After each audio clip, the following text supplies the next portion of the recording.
Hello, everyone. Welcome to the Conscious Health Podcast. I'm an author and coach. I help people maximize their mindfulness and their muscle mass. Today, we're going to be going over more of that mindfulness aspect as I go ahead and I do a mix of reviewing a book that I just read called The Three Beliefs of Ego by Abke, which I highly recommend to anyone, of course, as I just finished it just a few minutes ago. And I want to talk about the lessons I learned and the impact it's had on me so far. And I also want to talk about the three beliefs that Aaron talks about in this book, and go over that and how it can free us from the constant control of what is called our ego and just the constant turmoil that can be within our minds that is the part of us that's anxious. So let's define the ego before we really get into the nitty-gritty. What exactly is the ego? The ego is the part of us that feels separate, that is scared of reality, and that is just it's a constant angst to get more out of life, or it's like constant survival mode of wanting to get out of your anxiety and your fear. And yet the more you go and achieve, the more you do things, the more you're actually pushing back against that fear. So in a sense, this book talks a lot about what you fight is what you strengthen. So if I'm opposing something, I'm only strengthening that within my mind. So for example, if I'm anxious, instead of processing that anxiety, letting it come up, seeing what is causing it, if I'm pushing against it, resisting that anxiety, like, no, I don't have anxiety, no, I don't have it, then I'm making it stronger within my mind. I'm making it more of reality because I'm pushing up against it. And as many of us may already know, in order to really relieve ourselves from negative emotions, we have to process them. We have to let them come up, because once they've started, it's like a snowball. The snowball has already started. It's going to turn into an avalanche if we don't just let it come up. We just hear ourselves. We bring awareness to it. And if you subscribe to this channel, or this podcast, you're likely big in meditation. And so meditation and mindfulness really go hand in hand. And meditating, become more mindful of our emotions, very helpful, so we can more able to pay attention to how we feel within our bodies and minds, or we're better able to process that and to be aware of what our thoughts are saying in our head. Because as we know, emotions is an effect of thoughts, the cause, so cause and effect. So this book, Aaron Abke in this book describes, he boils down the ego and transcending the ego, and really three simple beliefs. And really these beliefs are based off, we can boil them down to three words: lack, attachment, and control. And so what do I mean by these and how does it apply in our life? Let's start with lack. So as we see ourselves as a separate human from the rest of the world within our ego, then it makes sense that we also believe that because we're this seemingly separate self from the rest of life, then we're going to lack money, we're going to lack food, we're going to lack water. If I look at my bank account, it says $0, then anxiety starts to build. And in the egoic part of myself, then I feel like I have to go and work more. I have to go achieve something. I have to go get money. And I then sense a lack. I say, okay, $0, there's a lack. If I look in the fridge, it's empty. Okay, then I sense a lack of food. And from an egoic point of view, this makes sense. But when we really ponder, we sit with it, and we realize that the trillions of cells that make up each of us are made up of an innumerable number, I don't know if that's a word, an unfathomable number of other particles that make up those cells. And it just keeps on going. Just because scientists have not yet discovered those next particles that are smaller doesn't necessarily mean there's nothing. And I don't know about you guys, but for me, everywhere I look, when I'm in the right mindset, when I've meditated, when I've partaken in plant medicine, then I realize that abundance is actually everywhere. We have water that flows downstream. We have trees that are just everywhere, full of life and beauty, with birds living in them. And as far as our eye can see, we can see life being created, transitioning life and death. We can see life everywhere. And there's always ways that life can be sustained. And if we have the eyes to see, we can realize that love, the universe, the divine, God, whatever you want to call the rest of life that we are connected to intimately and divinely, we can realize that that is actually full of abundance. Even if we were to run out of food and quote unquote die, that is really just a transition of energy. Even in physics, we know that energy cannot be created or destroyed. It can only be transition. It can only change form.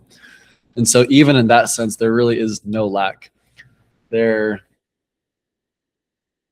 If we have the eyes to see it, we can realize that abundance is everywhere. And so as we start to do that, the ego, that part of us that's contracted, that just it's made up of those survival thoughts and those more negative emotions like guilt and pride and angst and fear, those start to dissipate a little bit as we really ponder the idea of abundance.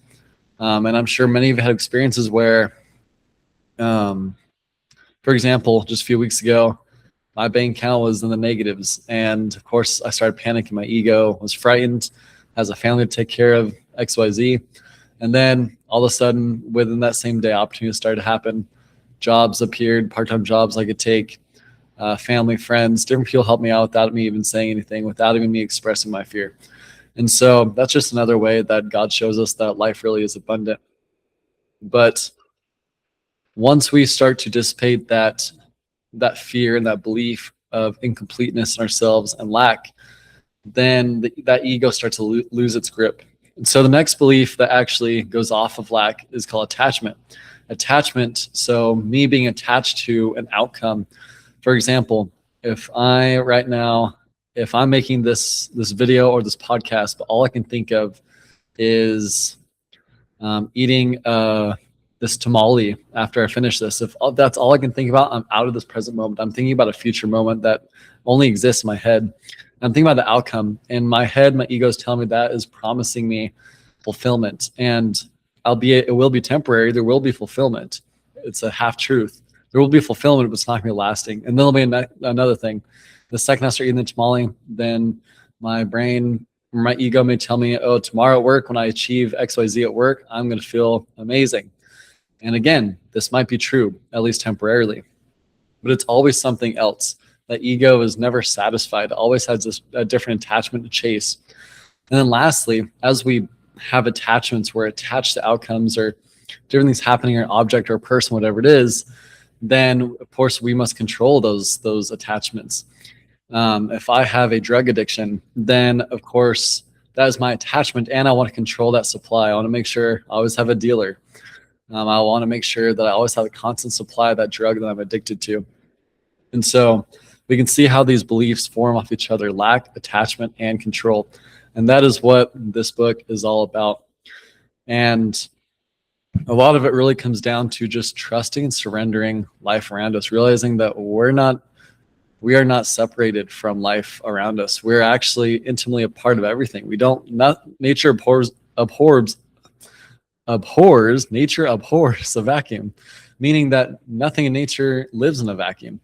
And so we are connected to everything. Everything in this universe is based off of relationship with itself. It is all connected. So if everything is connected, just like the air that I breathe in is dependent on plants taking in that carbon dioxide and transferring into oxygen, so us humans can breathe, we are dependent on that just as much as they're dependent on us taking care of them. And so because everything is dependent on self, this would mean that everything's connected and that we are intimately connected with the rest of life. And there is a divine will that happens, and we are co-creators with the universe or God in that sense. We are not something that lives all by itself, separate from everything else. And so we can see it this way: negative emotions and emotions that feed the ego, such as pity or anger or sadness, whatever it may be, those negative emotions, they feel contractive, or constrictive, whatever word you want to use. You feel more narrow. Your vision and consciousness quite literally narrows into a tunnel. You can only see so many opportunities when you're running in that fear, that sadness, that anger, that negative state. And so it literally constricts your consciousness, so we're not able to see as much.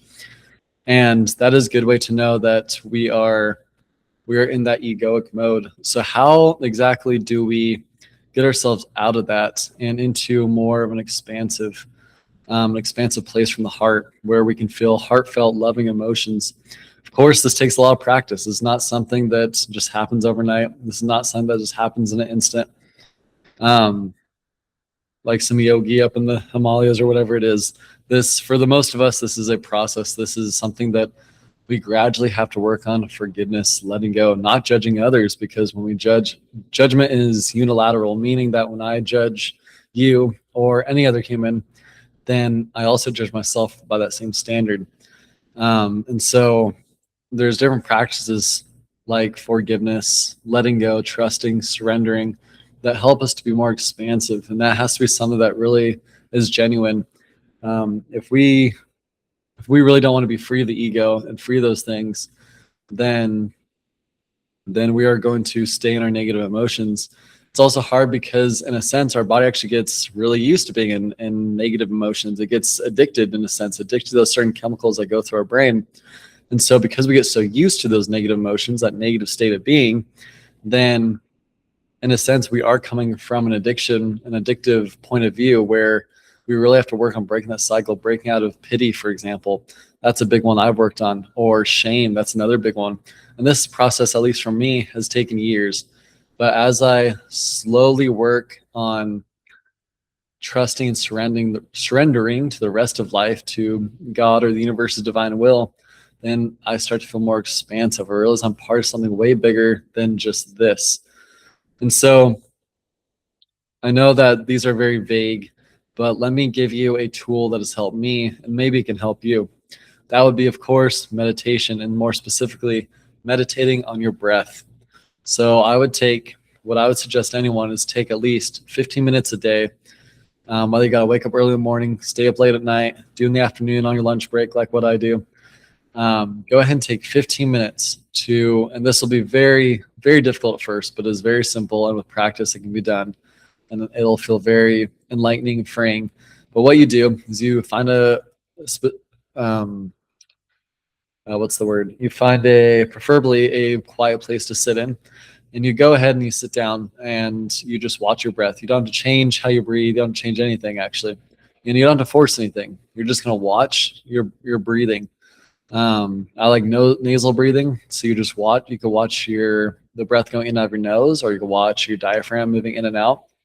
And you're just going to pay attention to that. And as thoughts come up, which they will many times over, you go ahead and you just gently bring your awareness back to breathing, because it's something that's constant, something that's typically quite stable. And you just bring your awareness back to that over and over and over again. Eventually, as you practice this and get better at focusing your attention, then what's going to happen is all your different thoughts, especially the negative ones that come up, and those egoic thoughts are going to come up. The ego is going to try and take hold. And as you pay attention to just breathing, you're stripping your attention, your energy, your consciousness away from all those different thoughts that are coming up. Oh, I need this. Oh, I'm hungry. Oh, I forgot to do this. Oh, I need to do this. On and on forever. But as you keep consistently going back to the breath, those thoughts lose their energy because you're no longer giving them your attention. And as you do this, you'll start to feel freer and freer and freer with consistency and practice. So that is something you can actually apply to your life that is maybe a little less vague than just me saying forgiveness and don't judge others and don't judge yourself, which is all good, but sometimes those are harder to practice because they're not as easily explained to somebody else. But thankfully, if you're still feel lost, you need to know, or you would like to know more information on transcending the egoic self, then of course you can read The 3 Beliefs of Ego by Aaron Abke. There's also Stop Waiting for Heaven by me, of course. And these 2 books, interestingly enough, obviously, I wrote my book years before I ever read Aaron Abke's book, but I would actually say that both of our books go hand in hand, and weirdly enough have a very similar ending to it. But I did want to share, to close this off, I want to share a quick paragraph from Aaron Abke's book. The true self is indivisible, cannot be divided between the individual and the universal. There is no duality between the personal self and the universal self in which one can act against the other. All attempts to assert the false ego self against the flow of divine law are destined to fail, for they all constitute violations of reality. As we have seen, every violation of this law must inevitably turn back upon the violator. For the law is perfect, cannot be broken. This is cause for the metaphysical principle we know as karma. Jesus taught and defined the principle of karma through the law of sowing and reaping. Given will be given to you. A good measure, pressed down, shaken together, running over, will be put into your lap. For the measure you will give will be the measure you get back. And so, of course, that is a beautiful paragraph quoting Jesus by Aaron Abke in his book that reminds us that there is a continuous flow of life going around, all around us, within us. It's something that we tap into by letting go our anxieties, our fears, and our personal self, wanting to just control reality and bend it to our will. And so I know that these books can definitely help you if you're interested in them, and I'll make sure to have links below in the description. Thank you guys for tuning in today to hear me talk on the Conscious Health Podcast. I hope you guys have a wonderful day. I'll see you.